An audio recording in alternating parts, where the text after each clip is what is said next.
ఇంతకాలం బండలో బతికాను. పెళ్ళి పెటాకులైందన్నని, దిక్కులైందన్నని, వీళ్ళ మీద పడి బతుకుతున్నానని ఎన్నో మాటలన్నా భరించాను. నా కళ్ళు నేను తుడవడానికి నాకు ఒక కుటుంబాన్ని ఇచ్చావు. పెళ్లి రూపంలో నువ్వు నన్ను ఓదార్చావు. మరి నీ కళ్ళు నేను ఎవరు తుడుస్తారమ్మా? నువ్వు సంతోషంగా ఉంటే చాలే నాకు. కేవలం నా సంతోషం కోసమే నేను ఎన్నో కష్టాలు భరించావా అమ్మా? భరించాను. కానీ నీకే భవిష్యత్తు ఉండాలని నీ పని చేశాను. అదే భవిష్యత్తు వాళ్ళు లాగేసుకున్నావని తెలిసినప్పుడు భరించలేకపోయానే. ఇప్పుడు నేను నీకు తల్లినని లోకానికి తెలిస్తే నీ భవిష్యత్తు నాశనం అయిపోతుంది. నా భవిష్యత్తు కోసం నీ బతుకుని నాశనం చేసుకుంటావా అమ్మా? నా భవిష్యత్తు ఎప్పుడో నాశనం అయిపోయింది. నువ్వైనా సంతోషంగా ఉండాలనేదే నా కోరిక. నేను చెప్పినంత వరకు నీ గతం తెలుసని ఎవరికీ చెప్పకు. నిజానికి రేఖ నిన్నేళ్లు పెంచి పెద్ద చేయవలసిన బాధ్యత మీకు లేకున్నా మీరు బాధ్యత తీసుకున్నారు. తీసుకోవడమే కాదు, దాన్ని సొంత బిడ్డలా పెంచారు. ఇవన్నీ నాకు తెలుసు. అయినా తెలిసి తప్పు చేశాను. మిమ్మల్ని అనుకోని మాట్లాడినాను. నన్ను క్షమించండి బావా.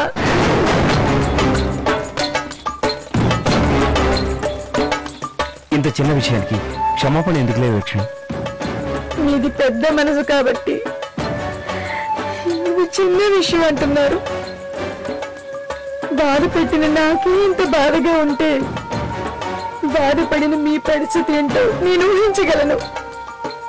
బావా, అసలు నేను అనాలని అనలేదు.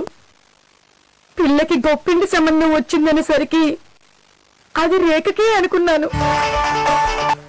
హలో శ్రీత, చాలా కష్టపడి మావయ్య రాకుండా ఆపాను. ఇక్కడ నేను చేయాల్సిందంతా చేశాను. అక్కడ నువ్వేం చేస్తావో నీ ఇష్టం. ఇంత మంచి ఛాన్స్ ఇక నీకు దొరకదనుకుంటాను. వచ్చిన ఛాన్స్ ఉపయోగించుకుని మీ అన్నయ్య చేత 3 ముళ్ళు వేయించుకుంటాను. బట్ ఒక విషయంలో నువ్వు చాలా జాగ్రత్తగా ఉండాలి. అన్నయ్య పూర్తిగా అమ్మ కంట్రోల్లోనే ఉన్నాడు. నా కంట్రోల్లోకి తెచ్చుకుంటాను. అమ్మ సంగతి నీకు తెలుసు కదా, గూగుల్ సెర్చ్ ఇంజిన్ లాంటిది. ఇంత హింట్ ఇచ్చినా ఏం జరిగిందో కనిపెట్టేస్తుంది. ఆవిడ కనిపెట్టేలోపు పాలైపోతుందిలే. టైం అవుతుంది, నేను తర్వాత మాట్లాడతాను. Okay, bye.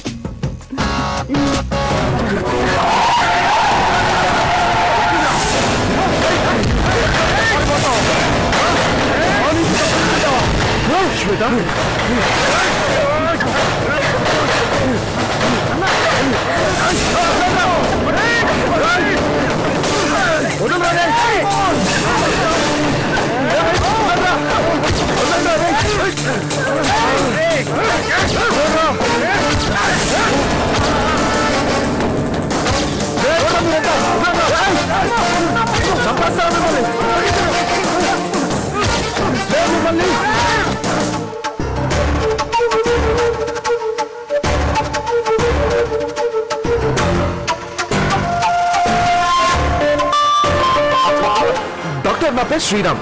తనకు నేను బాగా తెలుసు. నేను తీసుకొని జాయిన్ చేశానని చెప్పండి. డాక్టర్గా ట్రీట్మెంట్ చేయడం నా బాధ్యత. తీసుకొచ్చారు, ట్రీట్మెంట్ చేశాను. స్పృహ వచ్చే వరకు ఉండడం మీ బాధ్యత. ఆమె చాలా షాక్లో ఉంది. స్పృహ వచ్చాక తెలిసిన వాళ్ళు ఎవరూ లేకుంటే ఇంకా భయపడుతుంది. మీరుంటే బాగుంటుంది.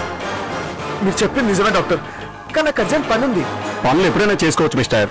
పేషెంట్ పక్కన ఉండండి. ఎంతసేపట్లో స్పృహ రావచ్చు? మాక్సిమం 1 అవర్లో రావచ్చు. ఇట్స్ ఓకే డాక్టర్, నేను వెయిట్ చేస్తాను. ఓకే.